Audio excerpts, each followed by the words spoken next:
Assalamualaikum warahmatullahi wabarakatuh.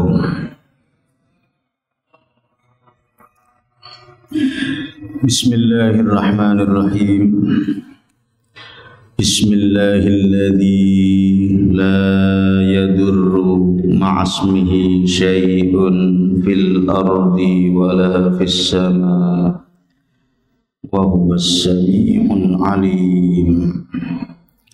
Bismillahilladzi la yadurru ma'asmihi syai'un fil ardi wala fis sama wa huwas sami'ul alim.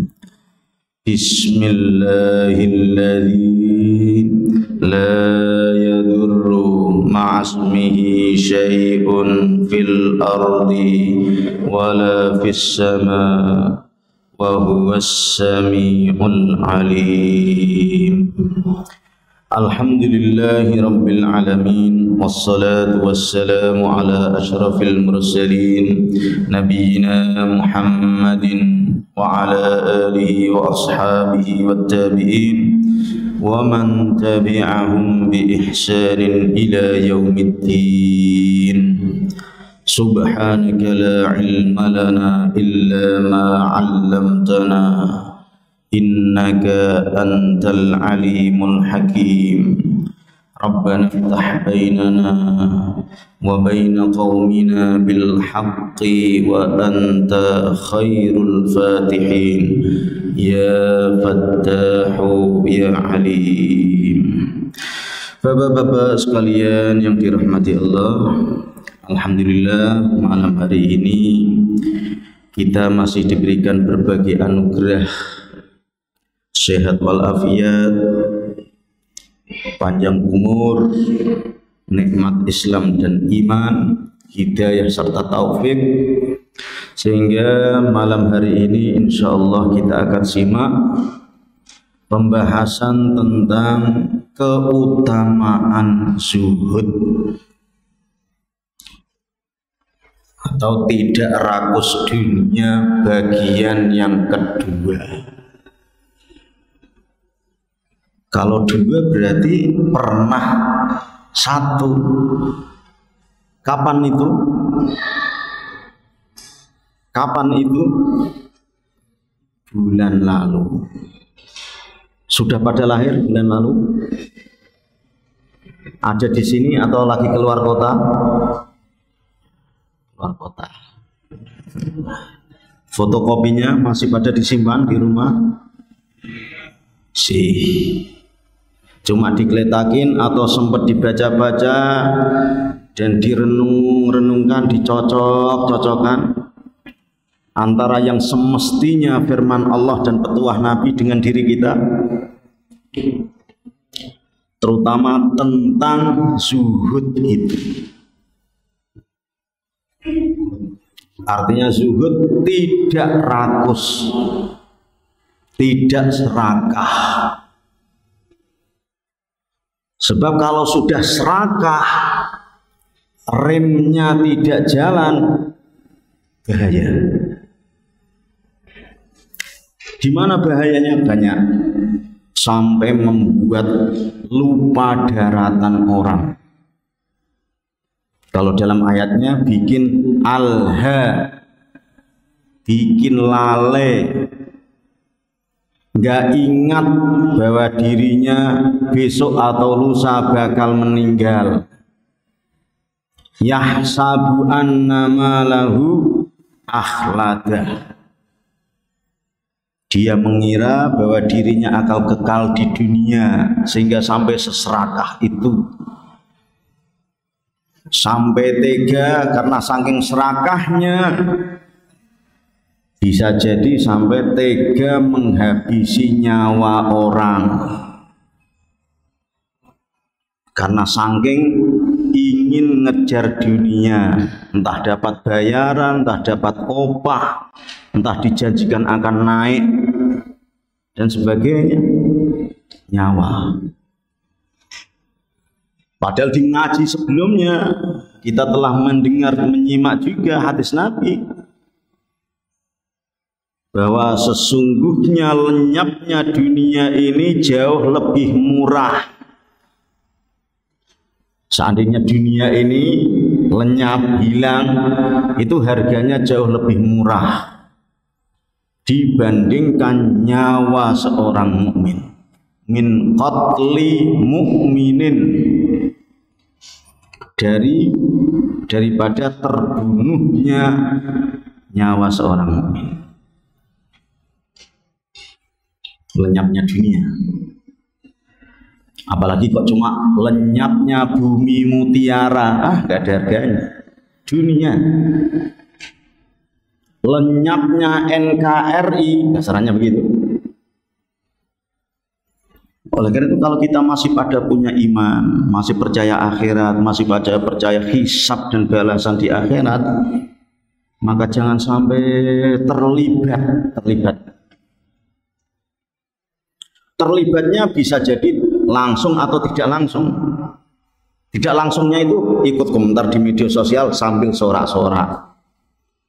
Ada orang mukmin terbunuh kok ikut seneng, nyongkorin, alhamdulillah.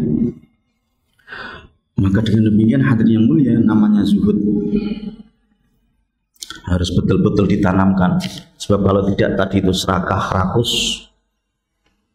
Orang kalau rakus tega ngoyok haknya orang.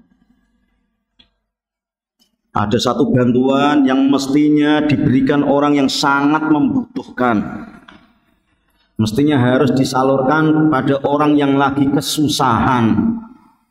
Berhubung serakah, gimana itu? Berhubung serakah, maka dia rebut, dia rampas. Padahal itu adalah mau dibagikan kepada orang-orang yang lagi kena susah, kena bencana,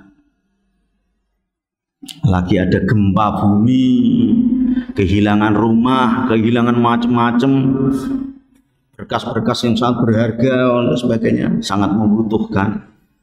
Tapi ada sebagian manusia yang tega, bantuan-bantuan itu enggak nyampe, dioyok duluan. Saking rakusnya, miras saja mau dilegalkan, alhamdulillah. Karena di total loh, ini kalau lumayan ini duitnya. Jadi hanya ngejar lahiriah total duitnya, tidak mempertimbangkan dampaknya, nilai-nilainya. Sangat bahaya sekali. Di saat kondisi dibatasi saja atau dilarang saja, itu sudah begitu kewalahannya untuk nangani. Bapak-bapak mungkin menyaksikan di berita-berita TV ada penghancuran botol-botol miras ribuan, yang dihancurkan ribuan botol, tapi yang diproduksi berapa? Oh, colong ribuan. Sampai anak-anak kecil aja juga dicobain, sampai miring-miring di jalannya di media sosial itu. Kayak apa? Itu kalau kita tidak kepikiran anak cucu dari generasi kita. Oleh karena itu, kenapa kita masih sangat diinginkan materi-materi seperti ini? Nah, di antara yang kemarin kalau kita telah ulang di keutamaan zuhud dan tidak rakus dunia, yang pertama saya coba satu aja karena ini sudah menginjak 10, berarti ada 1, 2 sampai 9 ini poinnya. Nah, saya comot satu aja, itu disebutkan hadis yang diriwayatkan dari sahabat Mustawrid bin Shaddad radhiyallahu anhu, bahwa baginda yang mulia Rasulullah sallallahu alaihi wasallam sabda, "Mad dunya fil akhirati illa mithlu ma yaj'alu ahadukum isba'ahu fil yammi falyanzur bima yarji'. Tidaklah perumpamaan dunia itu kalau ditaruh di akhirat kecuali bagaikan orang mencelupkan jarinya. Jari cuma satu, bukan jari-jari. Kalau jari-jari lumayan. Cemplungin berarti ada jentik, ada ini. Ini jari. Dicemplungkan di lautan. Laut itu berapa liter itu? Pernah naker air laut, cemplungin. Begitu dicemplungin, ditanting. Maka yang air yang ngikut itulah perumpamaan kenikmatan dunia. Siapa yang bilang? Baginda yang mulia Rasulullah Sallallahu Alaihi Wasallam yang tidak pernah dusta. Tapi walaupun cuma segitu, kenikmatannya luar biasa. Saking luar biasanya kalau tidak ada rem zuhudnya, maka sampai rebutan. Hanya orang lain dia rebut. Termasuk partai juga direbut. Ngoyok. Karena pasti di sini ada dunia-dunia berikutnya. Karena dunia meliputi banyak, ada tahta, wanita, harta. Ini kalau dipericati banyak. Kan? Nah, itu bapak-bapak sekalian, maka betul-betul firman-firman Allah direnungkan dan ditanamkan dalam diri kita ini. Termasuk pesan-pesan Nabi Sallallahu Alaihi Wasallam. Yang ke-10 disebutkan, jangan rakus dunia. Kalau soal menikmati monggo. Untuk mendapatkan malah disuruh. Jadi kita itu kerja, cari duit, cari nafkah, malah disuruh. Berarti kalau kita kerjakan dapat pahala. Fa idza qudiyatis sholatu fantashiru. Kalau kalian sudah kelar sholatnya, silakan menyebar. Cari rezeki lagi, buka toko lagi, nanam padi lagi, begitu. Kerja lagi. Jadi ini yang tidak boleh itu adalah rakusnya. Rakus itu maksudnya ngoyok hak orang. Menyerakus. Sampai lupa daratan tadi itu. Jangan rakus dunia agar dicintai Allah. Sebagaimana yang disebutkan dalam hadis an Abil Abbas Sahal bin Sa'ad As-Sa'idi radhiyallahu anhu qala jaa rajulun ilan nabi. Jaa telah datang. Siapa yang datang? Rajulun, seorang laki-laki. Kemana datangnya? Ilan Nabi Sallallahu Alaihi Wasallam, kepada baginda Nabi. Ketika sudah menghadap, sudah sampai di hadapan Nabi, faqala, kemudian dia sampaikan, orang laki-laki tadi itu, apa yang disampaikannya? Ya Rasulullah, wahai Rasulullah, dullani. Bacanya apa tadi? Dullani. Maka bawa pulpen ini mestinya. Jangan sampai dalanaya. Dalanaya. Dilini. Dullani dari kata dalaya dulu, dalil. Tunjukkan kepadaku. Jadi yang diminta orang lagi, minta dikasih tunjuk. Ditunjukkan kemana? Ala amalin, terhadap amalan, amalan perbuatan. Idza amiltuhu, apabila amal tersebut aku kerjakan, ahabbaniyallahu, maka Allah akan mencintaiku. Allah akan meridhoiku, merahmatiku. Tidak hanya itu, wa ahabbaniyan nasu, dan orang-orang juga akan mencintaiku, disenengin orang, didoakan baik, dihormati, dimuliakan banyak orang. Nah, ketika orang tadi minta demikian, maka Rasulullah jawab, faqala, kalau memang kamu ingin dicintai Allah dan ingin disayangi manusia, maka izhad fid dunya, zuhudlah kamu dalam masalah dunia. Jangan sampai rakus rebutan haknya orang kamu rampas. Kalau kamu mau zuhud, yuhibbukallahu, maka Allah akan mencintaimu. Wazhad fima indan nasi, dan zuhudlah kamu pada apa-apa yang sudah ada di sisi manusia, milik manusia, jangan sampai kamu rebut. Nah, bagaimana agar mendapatkannya? Ya, dapatkan dengan cara yang benar. Bagaimana itu? Melalui jual beli boleh, melalui minta juga boleh.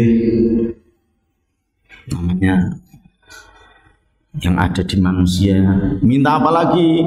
Dengan cara ijab qabul boleh. Ada anaknya orang kok kepengen kita halalkan, maka melalui ijab qabul. Tahta juga begitu. Kalau ingin mendapatkan, ya harus legal, yang formal. Buka cabang, buka anak ranting, ya begitu. Kalau itu kamu lakukan, maka yuhibbukan nasu, maka banyak orang yang akan menyayangimu. Kalau sudah sayang, maka yang mendoakan banyak, didoakan baik, semoga lancar, semoga sukses. Kan begitu. Saking sayangnya, kalau seandainya datang dimanapun, maka ya akan disambut dengan baik, akan disambut, dijaga. Tapi kalau kamu rakus, maka ya diancam orang banyak, dicari lengahnya dirimu, bahkan kalau bahasa kita ya dikutuk, didoakan jelek itu apa? Cuma kadang bapak-bapak protes, kenapa yang rakus-rakus itu sudah didoain banyak orang biar celaka, biar kena corona, kan gitu ya. Tapi kok sehat-sehat aja, seger-seger aja. Nah, itu nanti larinya adalah satu, bahwa Allah Maha berkehendak. Kedua, bisa jadi Allah sengaja untuk memberikan istidraj, dan dilos, biar nakalnya dipuas-puasin, nggak nanggung sekalian gitu, sehingga nanti nyiksanya juga sekalian. Banting ya mungkin di akhirat bantingnya sekalian. Itu namanya istidraj. Nomor 11, nilai dunia lebih rendah dari sayap nyamuk. Coba ya. Wa an Sahal bin Sa'ad As-Sa'idi radhiyallahu anhu qala Rasulullah sallallahu alaihi wasallam, "Lau kanatid dunya ta'tilu indallahi janaha ba'udatin." Kalau saja dunia ini sebanding, adil itu sepadan, seimbang. Makanya adil itu berimbang mestinya, tidak berat sebelah. Adil sebanding indallahi, di sisi Allah, sebanding dengan apa? Janaha ba'udatin, sebanding dengan sayap nyamuk.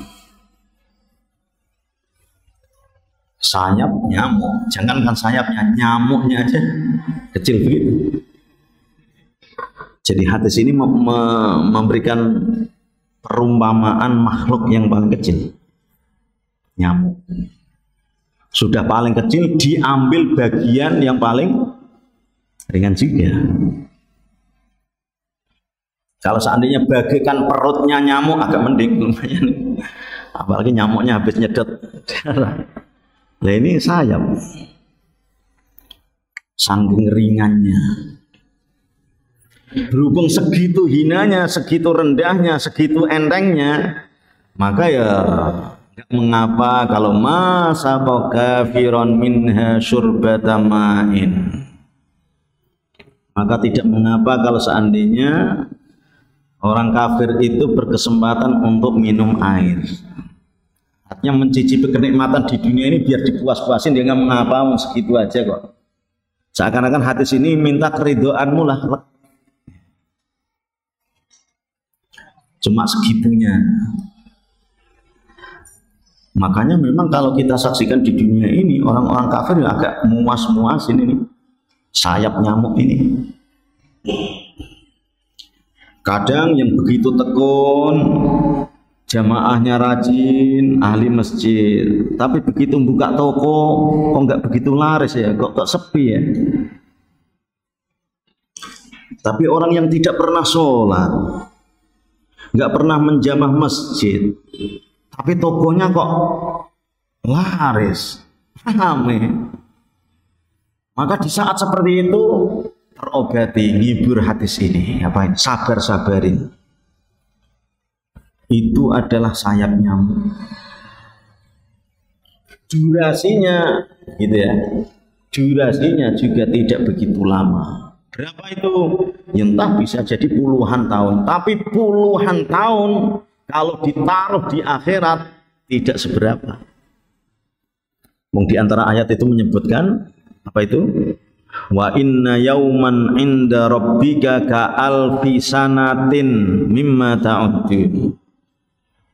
Satu harinya akhirat itu sebanding dengan 1000 tahun. 1 lawan 1000 itu ada udah beda berapa? Nah, iya. Terus sana hari ini tahun udah beda berapa? Maka jangan sampai silo. Biarinlah. Ayat-ayat seperti itu banyak. Jadi kalau seandainya dia kepengen milih kenikmatan dunia, mudah, silahkan, habiskan.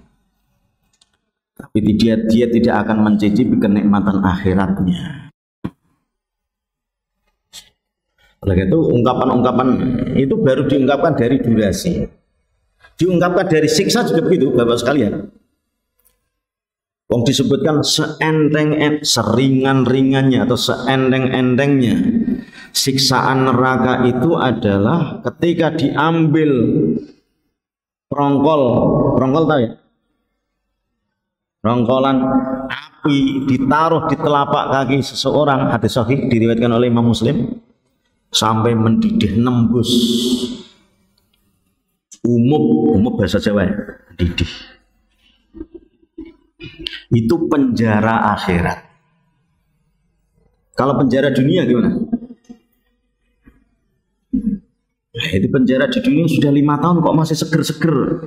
Kok turun badannya cuma turun 5 kilo. Oh, berarti ya tidak. Insya Allah masih ada servisnya. Sebab kalau tidak diservis nanti melanggar HAM. Walaupun HAM-nya tidak berat. Kadang bunuh aja tidak melanggar HAM berat, HAM biasa. Nah ini Bapak sekalian, maka berhubung bahwa kenikmatan di dunia segitu rupanya saja, maka jangan sampai kau bela-belain sampai segitunya, sampai kau gelap begitu. Sebab nanti taruhannya nggak impas, gitu. Nggak impas. Pertanggungjawabannya. 12. Dunia ini hina bila tidak terisi zikir. Wa an Abi Hurairah radhiyallahu anhu qala sami'tu Rasulullah sallallahu alaihi wasallam yaqul ala innad dunya mal'unatun. Ala ketahuilah, ala sadarilah, innad dunya sesungguhnya dunia itu mal'unatun potensi dilaknat. Termasuk mal'unun ma fiha juga terlanat apa-apa yang ada di dalamnya. Namanya dunia, isinya ya tadi itu. Harta, benda, harta, tahta, wanita. Bagaimana agar tidak hina dan tidak terlaknat? Illa dzikrallahi. Kecuali kalau dunia tadi diisi dengan zikir, dijadikan fasilitas untuk zikir. Tempat ini Al-Amin, kalau seandainya tempat ini tidak digunakan untuk azan, tidak digunakan untuk rukuk dan sujud, walaupun mungkin per meternya serak berapa? 10 juta, itu statusnya mal'unatun. Berhubung tempat ini, walaupun mungkin kalau hujan terus agak banjir misalnya, sehingga dipasarkan itu mungkin kalah dengan tanah yang ada di mana, yang semeternya itu sudah berapa. Berhubung ada zikirnya, maka menjadi mulia. Saking mulianya disebut juga dengan Baitullah. Apa itu Baitullah? Rumah Allah. Sehingga kalau rumah Allah, maka masuknya mestinya juga pakai tata krama. Adab-adab masuk masjid, dulukan kaki kanan, sampai segitunya efeknya. Saking mulianya kamu sekedar duduk begini, itu kehitung iktikaf. Ngaji seperti ini saking enaknya, iktikaf pahala jalan ini. Nah, bapak-bapak bisa menilai, ngantuk tidur aja pahala jalan, apalagi kok sampai nyimak, ngucek-ngucek mata karena tulisannya kecil, terus malah tambah pahala tinggi. Gitu. Itu kalau orang doyan pahala. Tapi kalau orang yang tidak doyan pahala, enggak ada harganya. Udah enak pulang ngopi. Kalau ngaji yang dikasih minum cuma ustadznya, itu aja air putih, begitu nanti. Kalau diukur. Maka kalau seandainya mungkin pahala itu diperlihatkan, wih gembruduk itu orang. Maka dunia ini akan menjadi mulia kalau dibarengi dengan zikir. Tahta akan menjadi mulia kalau tahtanya tadi digunakan untuk zikir. Untuk apa berarti? Untuk dakwah, untuk menegakkan amar ma'ruf nahi mungkar. Nah, begitu. Karena dakwah dengan tahta itu sangat efektif, sangat ini. Perda-perda dan sebagainya itu, wah.